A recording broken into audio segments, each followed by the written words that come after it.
இன்னைக்கு நம்ம வந்து 24வது பாசுரம். அதாவது மார்கழி மாதம் தொடங்கி 24 நாட்கள், அதாவது 23 நாட்கள் கடந்து போச்சு. 24ஆம் நாள் நம்ம இன்னைக்கு என்ன பாசுரம் அப்படிங்கிறத நம்ம நிறுத்தி நிதானமா அனுபவிக்கலாம். இது வந்து இரட்டை பாசுரம். அதனால இதை 2 தடவை சேவிக்கலாம்.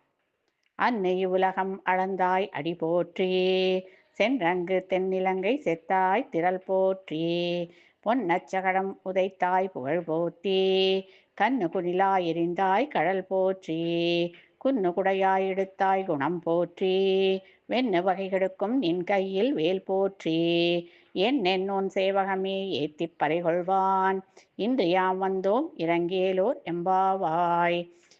அதாவது வாமன அவதாரத்தை சொல்கிறா, இவ்வுலகம் அளந்தாய் அடி போற்றின்னு.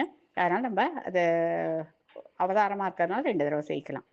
அன்னு இவ்வுலகம் அளந்தாய் அடி போற்றி, சென்னங்கு தென்னிலங்கை செற்றாய் திரள் போற்றி, பொன்னச்சகடம் உதைத்தாய் புகழ் போற்றி, கண்டு குனிலாய் எரிந்தாய் கடல் போற்றி, குன்னு குடையாய் எடுத்தாய் குணம் போற்றி, வெண்ணு பகை கெடுக்கும் நின் கையில் வேல் போற்றி, என்னுன் சேவகமே ஏத்திப் பறைகொள்வான், இன்று யாம் வந்தோம் இறங்கேலோர் எம்பாவாய்.